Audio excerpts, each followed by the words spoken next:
Hello students, welcome to Learn Guru Classes. तो आज हम लोग स्टार्ट करने वाले हैं graphical representation of motion in one dimension का वीडियो सीरीज। तो इस वीडियो में हम लोग कवर करने वाले हैं डिस्प्लेसमेंट टाइम ग्राफ, जहां पे हम लोग देखेंगे कि कैसे हम लोग डिस्प्लेसमेंट टाइम ग्राफ प्लॉट कर सकते हैं और देखेंगे कैसा दिखता है displacement time graph when the body is at rest और मोशन। और एक इंटरेस्टिंग सा चीज कि हम लोग डिस्प्लेसमेंट टाइम ग्राफ से वेलोसिटी निकाल सकते हैं। तो इस वीडियो के बाद हमेशा की तरह आप लोगों का कंसेप्ट होगा पूरा clear. So with this note let's begin our class.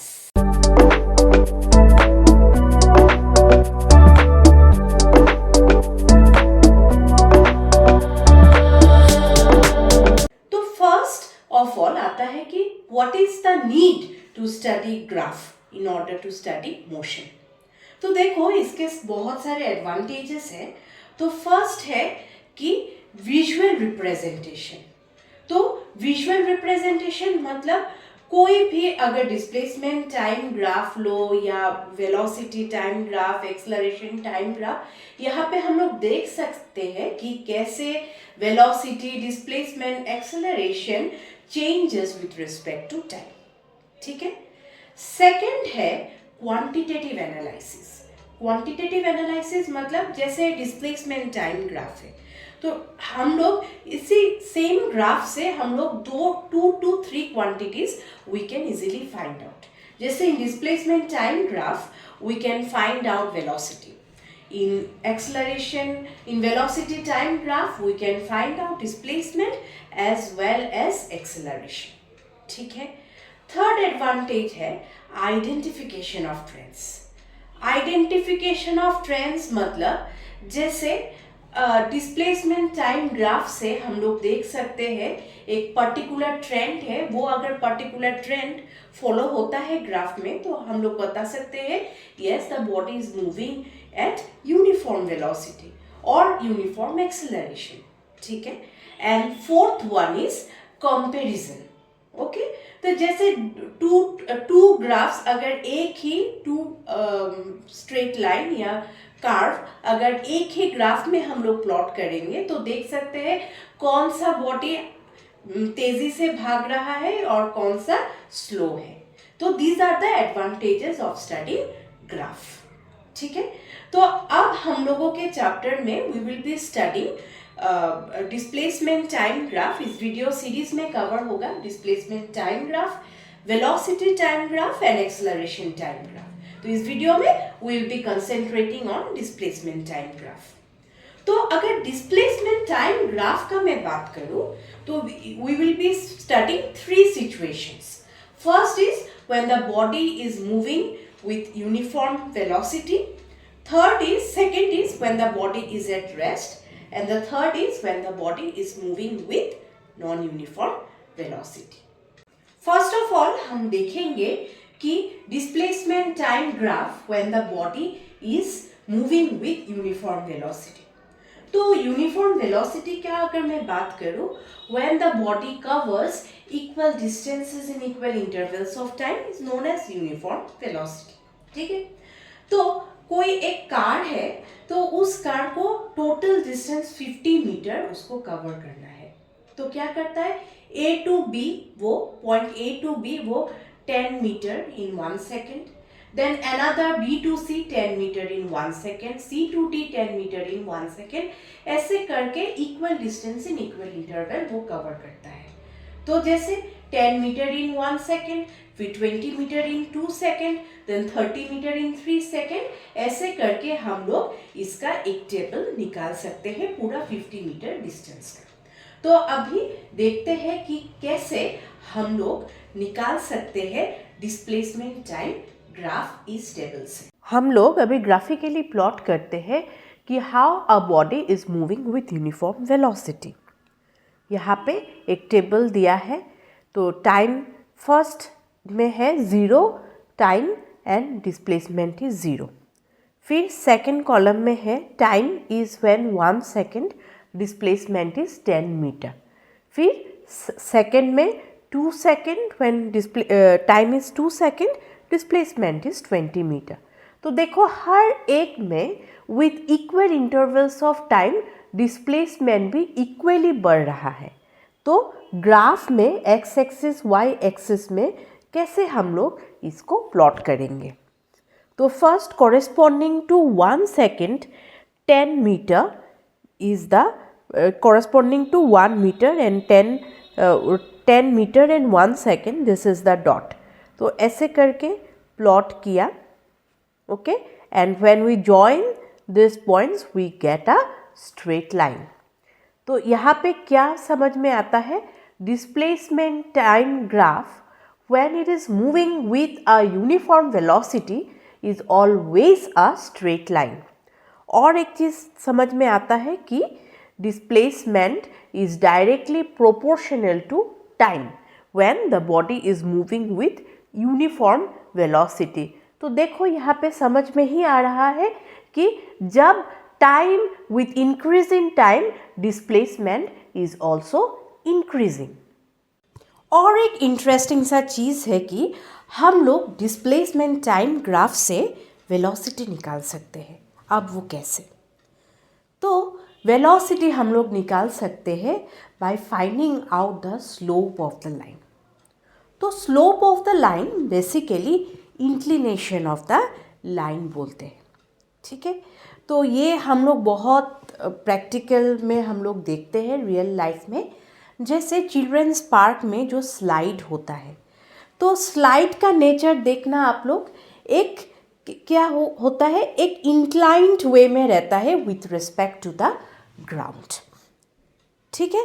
तो जैसे हम लोग एक सपोज ये लाइन है, ये लाइन एक ऐसे हम लोग रखे हैं, मतलब क्या, the line is inclined with respect to the horizontal surface और द ग्राउंड, ठीक है। तो देखो एक एंगल फॉर्म होता है, ठीक है। तो देखो ये जो इंक्लिनेशन जो है और ये जो एंगल फॉर्म हुआ है with respect to the ground, so this angle is dependent upon the vertical distance and the vertical height and the horizontal distance, ठीक है। तो मैं अगर इंक्लिनेशन ऐसा कर देती हूँ तो अकॉर्डिंगली मेरा हॉरिजॉन्टल डिस्टेंस और वर्टिकल हाइट भी वेरी होगा, ठीक है। तो उसी प्लेग्राउंड का स्लाइड में देखो, तो स्लाइड क्या है, एक इंक्लाइंड रहता है with respect to the ground. So जो इंक्लिनेशन जो रहता है with respect to the ground that is at an angle of theta, ठीक है।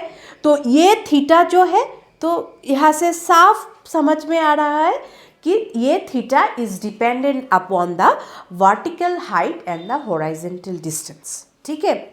अभी क्लास 9 के लेवल में, ओके, जस्ट ये जान के रखो कि slope is basically the ratio of vertical height by horizontal distance, ठीक है।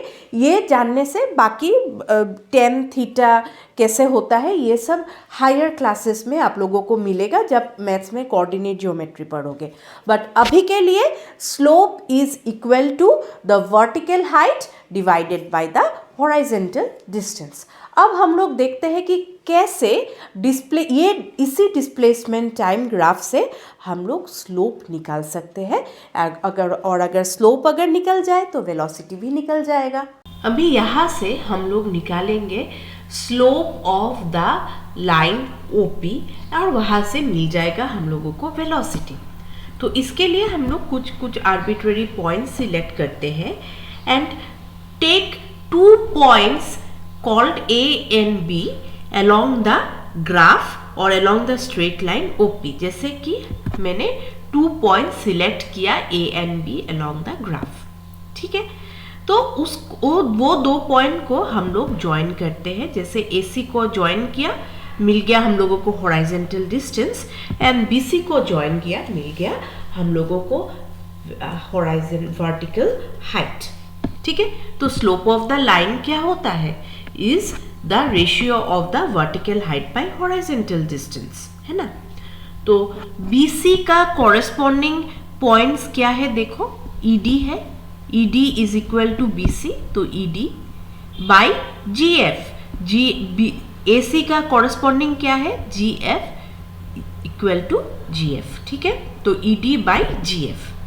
अभी देखो ई डी और जी एफ सबसे नज़दीक है ये पॉइंट्स का, तो E लोकेटेड है 40 में एंड D लोकेटेड है 20 में, तो ED 40 minus 20 will give us ED, ठीक है। एंड GF अगर देखते हो तो G लोकेटेड है 4 में and F is located in 2, तो 4 minus 2 will give us the value of GF, तो 20 metre by 2 second equal to 10 metre पर सेकेंड।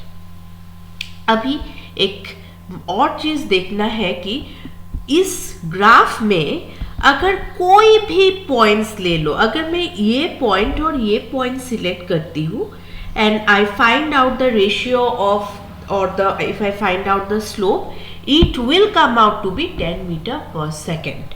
अगर मैं ये पूरा ट्राइंगल ले लेती हूँ, जैसे ओ पी मान लो यहाँ पे सी है और डी है, तो वहाँ पे भी मुझको सेम वैल्यू ही मिलेगा वेलोसिटी का, because why, because the body is moving with uniform velocity and the velocity will remain to be same throughout. तो यूनिफॉर्म वेलोसिटी में और वेलोसिटी इज 10 मीटर पर second at every point along the graph. Second है displacement time graph कैसे दिखेगा when the body is stationary. तो when the body is at stationary means what, the body is at the same position with respect to the time, ठीक है। तो देखते हैं कि कैसे हम लोग ग्राफ प्लॉट कर सकते हैं। तो एक टेबल दिया हुआ है जहाँ पे बॉडी 1 सेकेंड में भी 35 मीटर में है, 2 सेकेंड में भी 35 मीटर में है, till 5 second it is at 35 metre itself, ठीक है। तो अभी देखते हैं कि कैसे हम लोग ग्राफ प्लॉट कर सकते हैं। तो ऐसा कुछ पॉइंट्स रहेगा ग्राफ का, ठीक है, और हम लोग अगर एक स्ट्रेट लाइन से हम लोग पॉइंट्स को जॉइन करते हैं, ठीक है। तो क्या मिला हम लोगों को, a graph that is a straight line that is parallel to the x axis. तो whenever the body is stationary the it is that the displacement time graph is parallel to the x axis। अभी अगर slope निकालने के लिए बोलते हैं तो क्या होगा, तो is the line inclined at some angle? No, it is not inclined at any angle। तो क्या होगा, यहाँ पे स्लोप 0 होगा। So for the body at that is at stationary or at rest, the slope of the line will be 0। Third आते हैं the displacement time graph when the body is moving with non uniform velocity. तो non uniform velocity मतलब क्या है, means it covers unequal distances in equal intervals of time, है ना। So this is the definition of non uniform velocity. तो अगर displacement time graph non uniform velocity का निकालते हो तो that will be a curve, ठीक है। तो अभी एक एग्जाम्पल लेके देखते हैं कि how the displacement time graph can be plotted under non uniform velocity as well as how to find out the slope that is the velocity. यहाँ पे एक टेबल है, तो देखो नोटिस करो अच्छे से कि with time, increase in time, displacement is not increasing uniformly and time का भी यूनिफॉर्मली इंक्रीज नहीं है। तो यहाँ से देखते हैं कि कैसे हम लोगों का डिस्प्लेसमेंट टाइम ग्राफ दिखेगा। तो accordingly we are plotting the points 220, then 530, then 647. So we are getting 3 points. So let's join these points. तो join करके हम लोगों को मिला एक curve. So from that we can conclude that displacement time graph is a curve. ठीक है. अभी यहाँ से निकालते हैं velocity. तो ये points हम लोग plot करके this is the curve that we gate.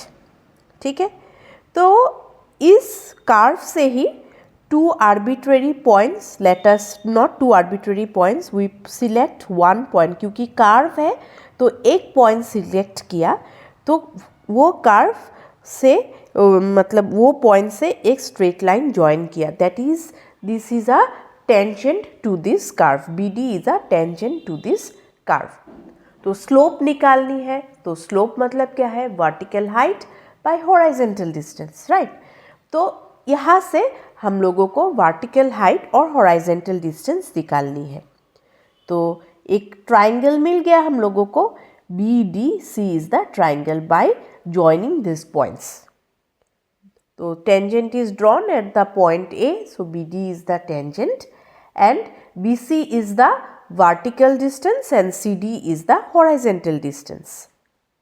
तो स्लोप है B C by C D. अब देखो बी सी, बी कहाँ पे लोकेटेड है, B is located at 50 and C कहाँ पे लोकेटेड है, इट इज एट 10। तो 50 minus 10 that is 40 will give us B C. Now C D, C कहाँ पे लोकेटेड है, C is located at 7 and D कहाँ पे लोकेटेड है, it is located at 3 along the x axis। तो 7 minus 3 will give us 4, that is 10 meter per second we are getting। But the thing is that अगर मैं यहाँ पे एक point लेती हूँ या कहीं पे एक पॉइंट लेती हूँ और वहाँ से टेंजेंट ड्रॉ करने का कोशिश करती हूँ, तो जो ट्राइंगल बनेगा और जो horizontal distance and vertical distance जो स्लोप अब अगर निकालोगे वहाँ से, so that will never come out to be 10 metre पर सेकेंड। ठीक है, सो इसीलिए तो ये डिस्प्लेसमेंट टाइम इंटरवल सब अनइक्वल है, नॉन यूनिफॉर्म है, तो हम लोगों को वेलोसिटी भी नॉन यूनिफॉर्म ही मिलेगा। ठीक है, so velocity of the body at t equal to 5 second और s equal to 30 metre is 10 metre पर सेकेंड। अगर to velocity at at displacement 10 metre और 2 सेकेंड का अगर निकालोगे तो वो डिफरेंट होगा from this the previous one, so that is called non uniform velocity. इतना तक ही था डिस्प्लेसमेंट टाइम ग्राफ का सफ़र। तो नेक्स्ट वीडियो में हम लोग डिस्कस करेंगे velocity time graph. I hope कि आप लोगों को ये वीडियो अच्छा लगा है और समझ में आया है। तो वीडियो थोड़ा सा भी अच्छा लगा है तो please subscribe to Learn Guru classes, like and share it with your friends and family. So thank you so much.